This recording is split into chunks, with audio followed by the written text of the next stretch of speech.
Hello there, YouTube. Firstly, an apology. Ratings have been disabled, comments are on approval only. This is standard practice for any channel that is dealing with the Paulbots. It's a trap! Yes.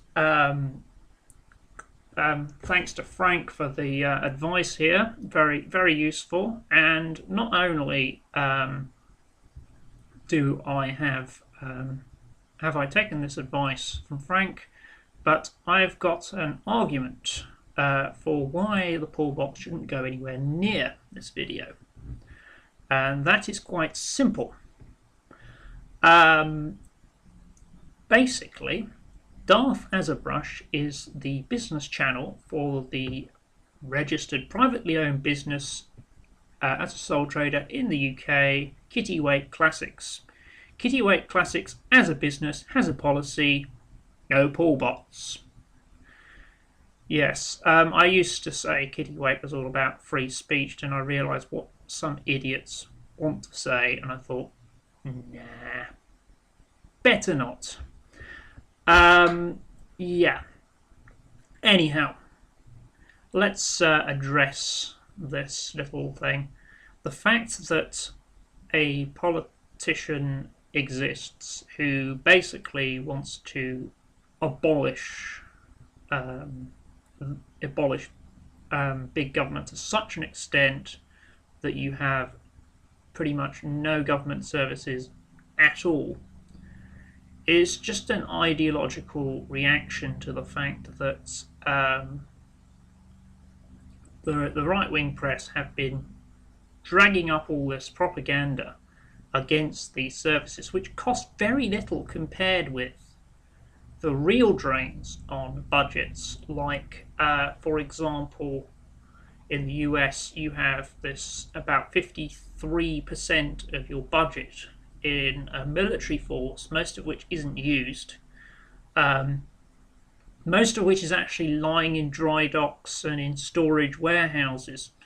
It's the same over here in Britain. We have the same problem. We spent something like 38 billion on a bunch of Chinooks that still haven't left their hangars. We're locked into the stupid JSF program. We cancelled the Harriers expecting the JSFs to be delivered by America. They haven't been.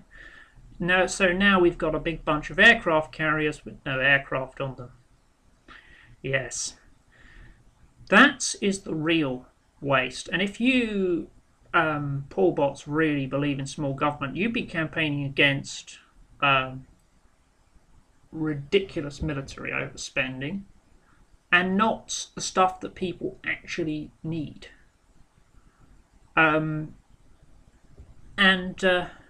Yeah, because you can't have a society that relies entirely on charity for the support of the disabled, of the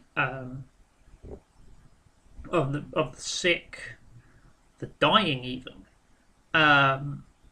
and also for you can't rely on private businesses to run things like police forces, fire departments, hospitals even.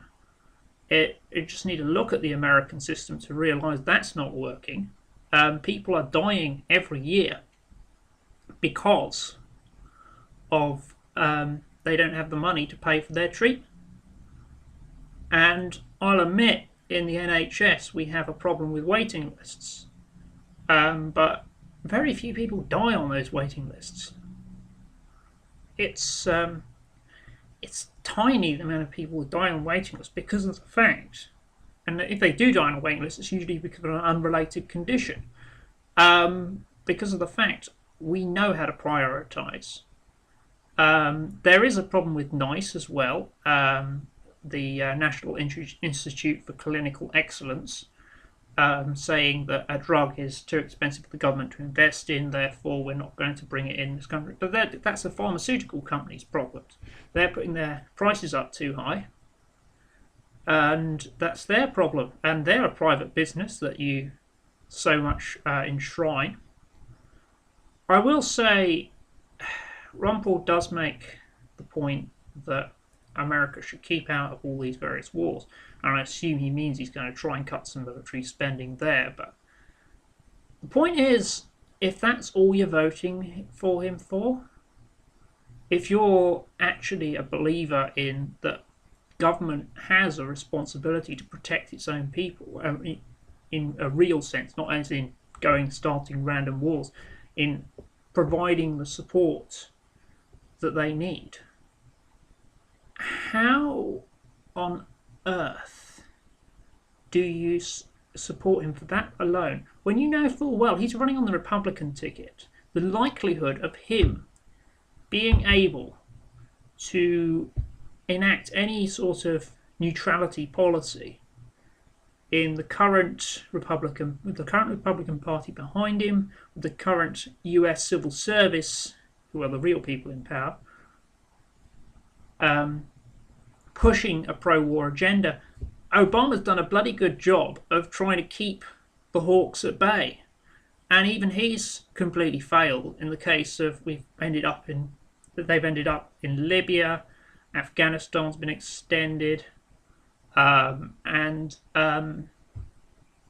finally got out of Iraq, but it's just a complete mess.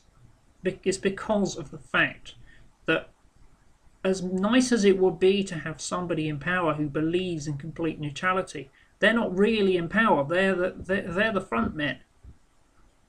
Most politicians are. They're front men. It's your civil servants that run your country. There is a clip in the British comedy series Yes Minister. I'm sure you could find this on YouTube somewhere, where the new Minister for Administrative Affairs turns up, and he's a different party to the previous minister because it's just been a general election. He turns up at the office, and the civil servant in charge, Sir Humphreys, says, "Oh, this is your schedule and these are your policies." And he says, "Oh, wait a minute, aren't I supposed to know about my policies?" And he said, you didn't even know that I was coming in. It could have been the other guy." And he says, "Well, that doesn't matter with the civil service. We decide policy." And that is pretty much the running joke of the whole series. And it's not really a joke. That's the funny thing with Yes Minister. It's hilarious because it's so true. Very, very little of what we actually get out of things is from our politicians. It's from our civil service. And really, in order to change things, we really need to get a sort of a civil service presence at the higher levels, which is going to be very difficult. It's going to take decades. And I know for a fact that no civil servant, even in America, with its utter hostility to any kind of socialism or or as I prefer to call it, actually doing something for people. Fellow members of the Roman Senate, hear me. Shall we continue to build palace after palace for the rich, or shall we aspire to a more noble purpose and build decent housing for the poor? How does the Senate vote? Fuck the poor! Good. It's going to be impossible for a anarcho-capitalist or right-wing reactionary to get anywhere near the civil service. I mean, most of you guys, you're not going to even get to you're not going to get into high levels in academia, you're not going to get into decent levels in the police force. You wouldn't get anywhere in life with such a radical ideology. I mean, I'll admit, I'm an autistic nationalist, but I'm only a writer. I'm not trying to change the world, and I don't have any real authority in it. And I'm happy with that.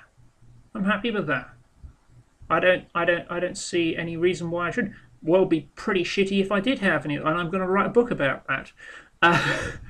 But yeah, so please stop trolling any video criticising this ideology, criticising the person who is actually a pretty poor embodiment of the purest form of this ideology. And please respect that these people's right to their own personal space on the internet and their own putting their own personal views. Because if you really believe in this ideology, as crazy as it is, you will respect that. Well, you'll respect that this is a private business channel. You'll expect that Frank's got every right, even though he isn't a business, to have his own space on the internet where he says his opinions. You'll respect Weed and Freak and his